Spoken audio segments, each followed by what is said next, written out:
Hi everyone, welcome to Talking Hands, Listening Eyes on Postpartum Depression.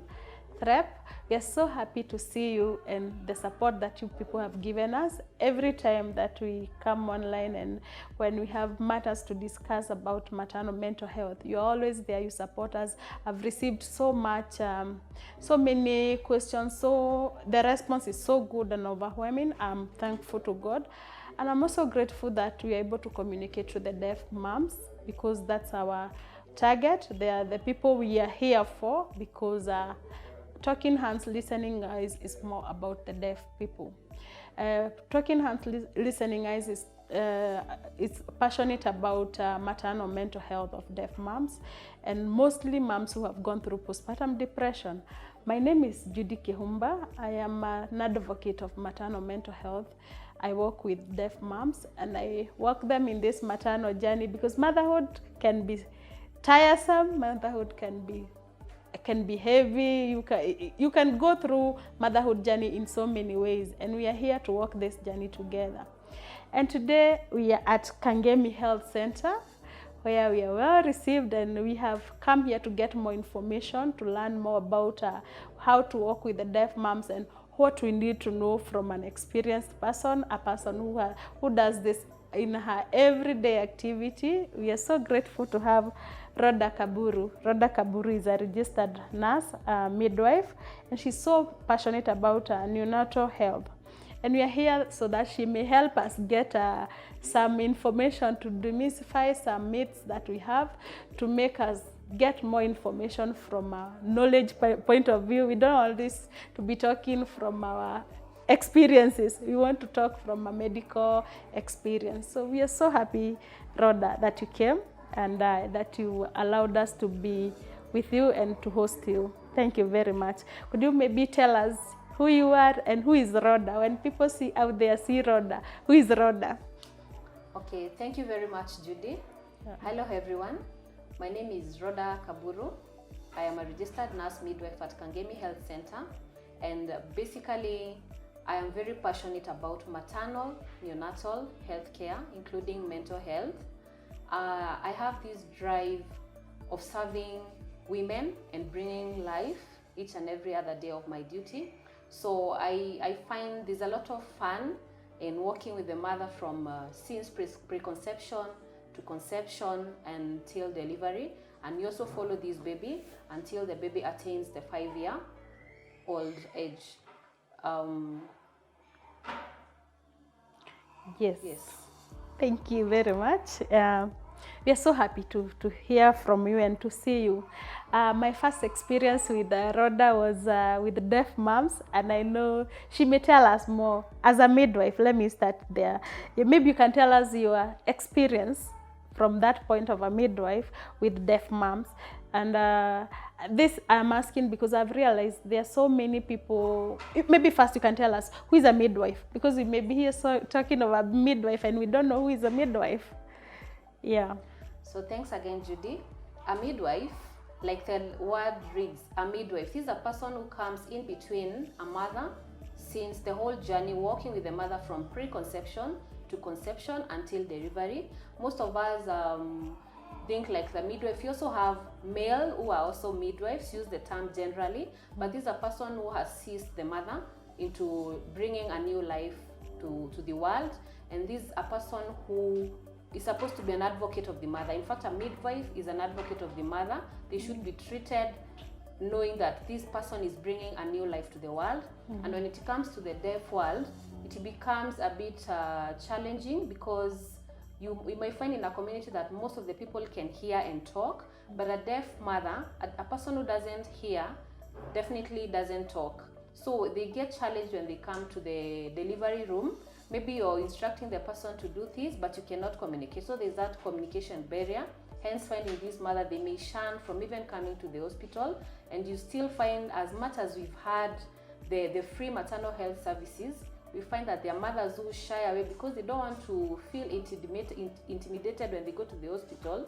They choose to have home deliveries, or even TBAs. These are the traditional birth attendants back in the villages. Yes.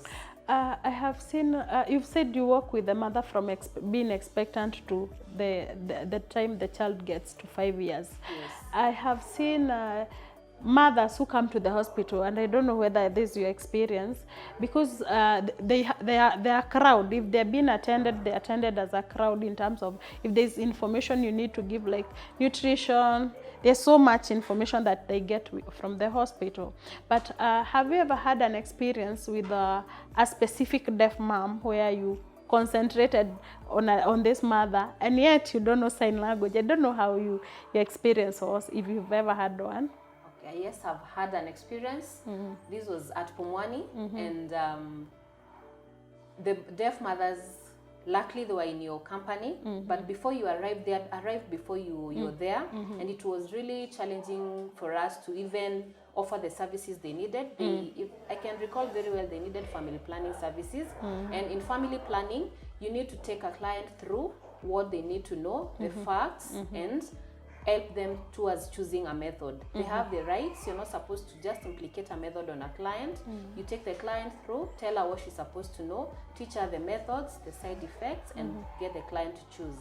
So this particular point, it was a bit challenging until you stepped in. And it was such a nice experience. When you came in, it was so easy, and we're like, oh, these people, they really, when they are in company of somebody who understands their language, it becomes easier, and they get all the knowledge they're supposed to get. Wow. Yeah. We are so happy that from that, it was an eye-opener. I'm sure it was an eye-opener for you and so many other medical staff that you are with.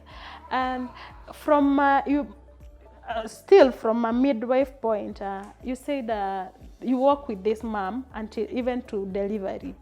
I am assuming in the labor ward, if there's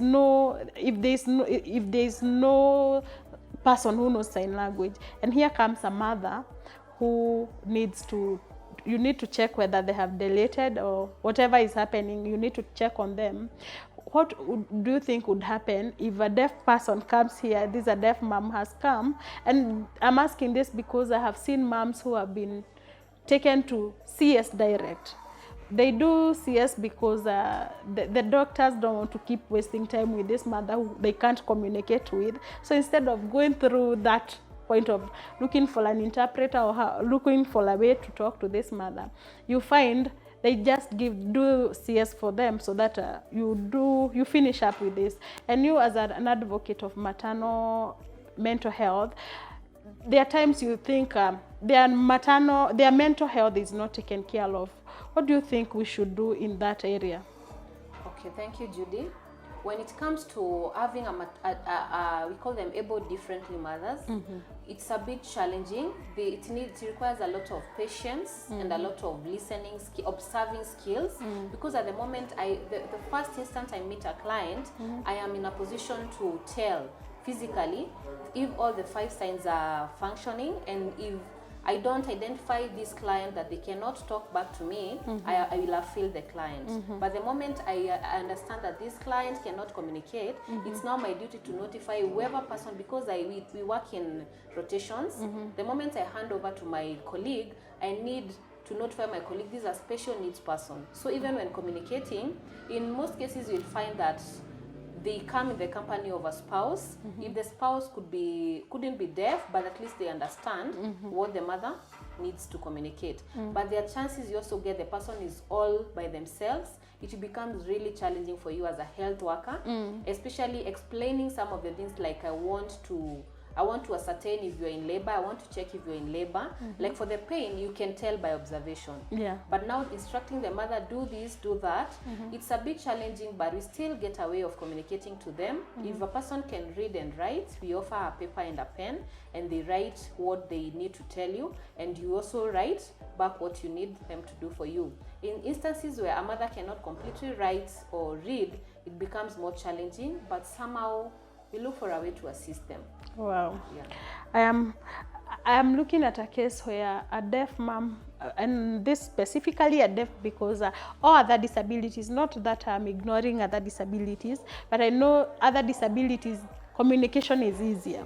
But for this deaf mom who needs an interpreter, and there is no interpreter, lately I have been very keen about when I meet deaf moms, my first question is, how was your experience in labor?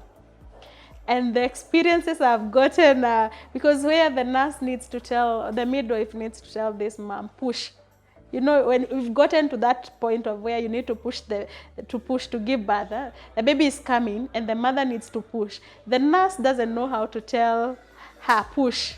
So I have asked them very many questions, and there are three that I really felt for the mothers, especially because as a mental issue, where the first one, the midwife had very cold water. So she'd sprinkle the water to this mom, and then she'd get like scared, and so she pushes the baby.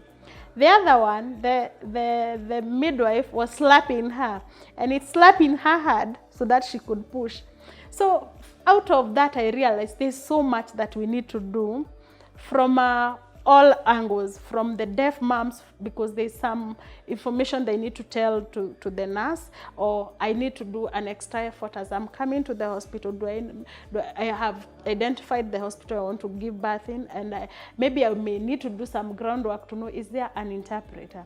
Can I ask whether I can tag along an interpreter, because that also happens. But most of the times we expect the government should do something, or the health facilities should do something. From your end, what do you think we should do? From my end, it is very important that let's say in the government facilities, if a mother is to either government or private facilities, at least in a facility, if it were possible, if it were made possible that one of the health workers, either a midwife or a social worker or somebody within that environment, this is a person whom you need the help at any given point, you don't have to go very far away calling the person. They know it's their duty. So probably train a few, 1, 2, 3 people in that society. If it is a midwife, somebody is a midwife, yes, and then they can also do the sign language interpretation. It should be an added advantage to be able to work with these mothers. Yes. Do you think there are policies that, especially now talking about the Ministry of Health, and knowing that matters of life are very important and very sensitive, do you think the ministry has done enough? Not yet. Yeah, not yet. It needs to pull up their socks.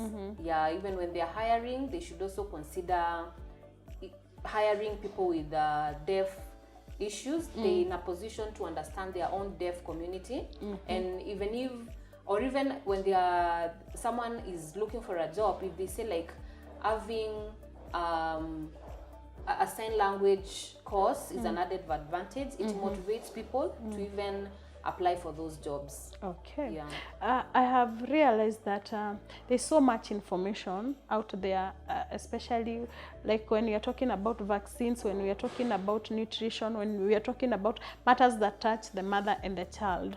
But I've realized that it's not broken to a language that these moms understand. And of course, for you to communicate to any person, you need to communicate in a language that they understand. And out of that, that's why I'm asking whether we have enough, the ministry have done enough. But I've seen also nurses or medical health workers who are learning sign language, but you find they learn for their own benefit. You're here because you learned the nurse course because you loved it and it's your passion. But you may do that because you want to, maybe a job description to be a bit higher. I have realized that some of the challenges these deaf moms go through is because the people they meet are not, they are not willing, I would say that. So for me, is a call. As we learn sign language, let's not just learn to keep it in our certificates. And I know this because KMTC has been training nurses who are learning nursing. They're also doing sign language. But you find they are posted in different places where sometimes they don't even, they are not active, they don't practice. So our call, because I know there are so many health workers who have done sign language from KMTC, but very few are practicing to assist the deaf mothers, and more so in general, whether it's in the ministry, whether in our health facilities. Now coming to the health facility itself. What do you think should be done by to accommodate more deaf moms apart from learning sign language? Do you think there's something else we need to do to accommodate them more? Sure, Judy. Something can be done in a facility. For example, our facility, we would identify a person who is passionate about, you know, everything about maternal health and neonatal health. It's a really involving course in the nursing department, because it involves life. So any sense of negligence, any sense of not doing what you're supposed to do, you may lose the mother and the baby very quickly. So it calls for an identification of a person who is passionate about these mothers and motivate the person. Probably if the person is not trained, the facility would not be in a position to send a person for the training. It's now the person themselves. Like, for example, following the experience we had at Pumwani, I felt challenged to, like, I think I should do this so that I can be able to communicate to many other mothers. And I realized initially I thought it was not so easy to run my usual duties. You know, when you're there interpreting, you're talking to them. Yes. If someone just walks in a room, they're not in a position to tell, Judy talks. It's true. They imagine that Judy is part of the deaf community, but not ours. It's such an added advantage for a person to be able to talk and interact so well, and they have that confidence. If Judy is can talk and explain about my problem, she's passionate about it, and this is a person who will share everything that they need to share without fear. But if they interact with a person who is not patient, it all goes with patience, because this person, you're using the signs. Yes. So a sign could be mistaken for anything. It's not like a spoken word. So motivation, like you said, the moment a person goes and train a special training, like interpretation of to deaf mother, the sign language, it is now the duty of this person to give back to the society or put into practice what they have trained. So as a ministry, it's still continued training, offering more, or even making the trainings affordable. I understand it's not so affordable for a sign language training. If they were made more affordable for more people to embrace them, then, and including also recruitment, during recruitment, when they're giving slots for like 10 nurses, they would say, like, a nurse with a sign language training is an added advantage. And when they hire that nurse and they give them a job group higher than the normal nurse, not the normal nurse, like there's some increment for this, because there's a special duty. As much as you deliver the other duties, now you're tasked at handling the deaf mothers. If they motivate us by adding up something little, I'm sure people will not go to venture into other organizations. Very true. I have seen in my work with the deaf moms, there's so many losses of child loss and of course miscarriages, and most of the times these miscarriages happen because this mother came to the hospital, tried to explain to the doctor or to the nurse, this is how I am feeling, and instead of maybe thinking of a pregnancy test, you think this is automatically malaria, pneumonia, whichever, or typhoid, because those typhoid and malaria are the ones that they take medication for so many times. You find that they lose the pregnancy. But I am on point of you lose the pregnancy because of misdiagnosis, maybe, or because of misinformation. Do we have a department in the health facilities, now that I know you from Pumwani and here Kangemi, where we take mothers through counseling, working with them the loss and the grieving period, and now focusing now again to the deaf moms? Do we have that facilities in our health facilities? Specifically for the deaf mothers, we don't have. It is just generalized for the clients who could be having issues of postpartum depression or any mental deviances. Unfortunately, in most cases, by the time you realize these are mental health, the situation has really gone overboard. So we don't have specifically for the deaf mothers, but if a client arises and we feel that we need this client to be taken specially, the nurse, luckily the nurse or a midwife has this it's a talent. You're able to tell that this person is not okay. The way even if they are not talking, the physical expression of a person, tell you. You're able to tell this person is falling into depression, this person has mood swings, this person is anxious. So you're able to identify. And all these, I'll keep on repeating it, goes with the passion. If a person is passionate about a mother and a child, they will be in a position to want to dig deeper. Is this mother okay? Is this mother supported? They would want to really get all the way from at home, because some of these stressors are not only in the hospital. You find another person doesn't have a supportive family, doesn't have a supportive partner. They're having challenges, they don't have a job, a baby is here. So they find these other, it's a multisectoral challenge intervention, I would say. Out of that where you coming from, I have been wondering, are there screening done in terms of from the first clinic that this mom comes to the hospital? Can we be able to be doing screening to know whether moms are going through postpartum depression? And if they are going through postpartum depression, what are there mechanisms that are there set that can help them as a worker through healing? Yeah. Okay, your interaction with the client from day one, when you're taking history, you need to take the history, you need the history of this mother. This involves the family history. You don't only focus on the pregnancy history or the antenatal visit at that point. We take our time and screen the patient through. Like you do an examination from head to toe, you come out to their psychology, and in that process of doing the screening, you're able to tell this person, if she goes on with this kind of traits during the pregnancy, after delivery, because postpartum is post after they have delivered. So intrapartum is inside. Intrapartum depression is rare because at this point there is that, especially if a mother, if the pregnancy was intended, if the pregnancy was not intended, it becomes from intrapartum depression. But if most of the mothers will welcome the pregnancy and embrace it. But now postpartum, the challenges that come all the way from delivery. If a mother experienced a lot of pain, it's enough reason to make this mother get postpartum depression. If a mother is trying to breastfeed a child and they are not able to breastfeed, like there's no milk coming, there are sometimes breast would engorge, get swollen, the family is not supportive, there are no finances, they have a baby to take care of, that is where now they setting into postpartum depression. But during clinic, we screen them. So you're able, because this person comes after every 4 other weeks, you're able, you have a record of this person, journey you've walked how you've walked the journey with this client. Yeah. So, do you think we need to do, in that area we are good, I would say that. Yes. But now the mechanism after that is the journey now that we are not really careful or keen about. Yeah.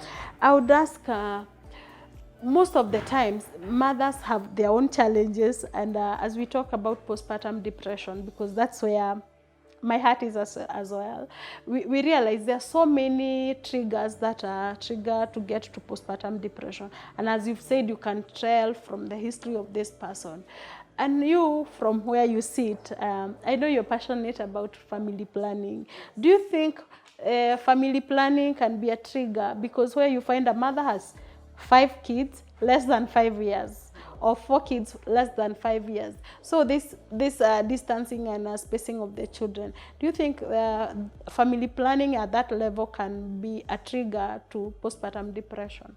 Yes, it can be, especially when they go to the facilities to seek for family planning services, and now that they are deaf, and probably they find the person they find at the facility is not patient enough to explain to them about the family planning methods, dispelling the myths. There are a lot of myths and misconceptions surrounding family planning.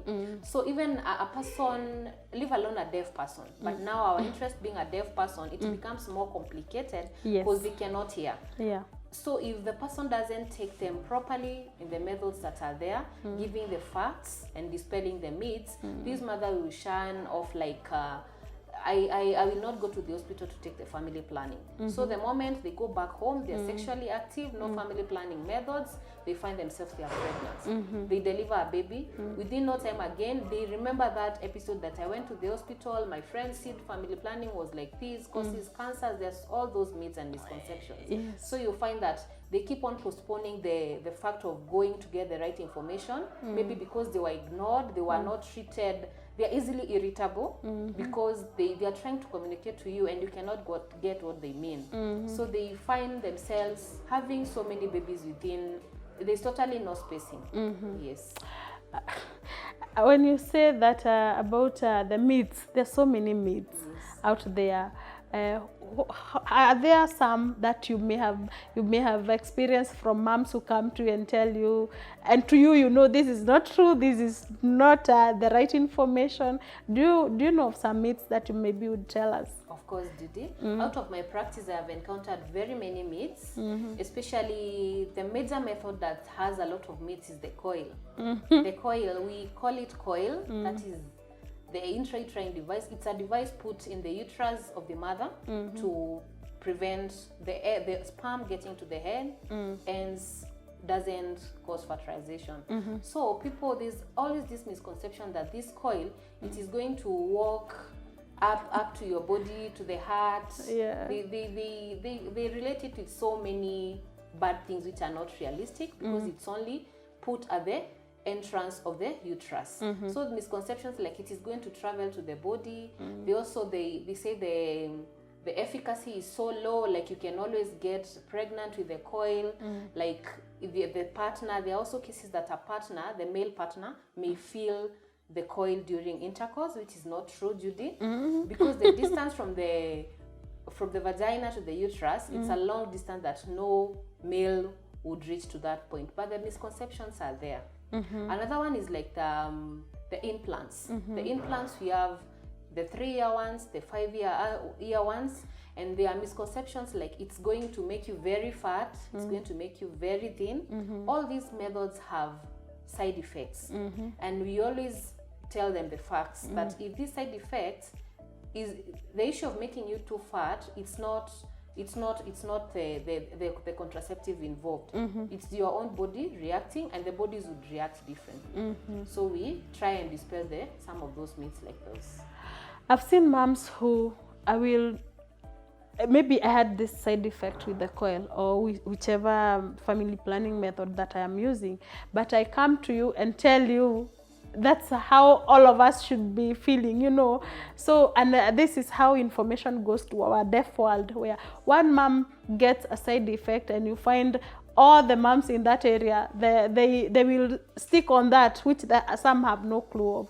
Maybe you'd help us talk to a mother out there, and more so to deaf moms. What would you tell them mostly about 3 things? About postpartum depression, of course, about and also about family planning. Let's talk about those 2.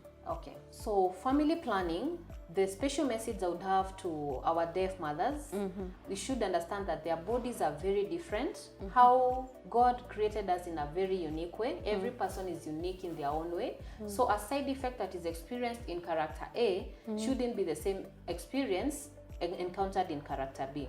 And as much as, like for the example, I'll use the coil, which is the most misconsented family planning method.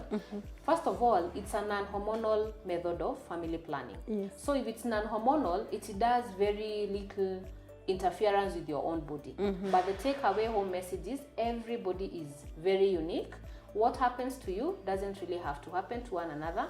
One may experience a side effect, another may not experience a side effect. For the postpartum depression, I would say that postpartum depression, mental health is real, and it is very much important to have a person you can always talk to.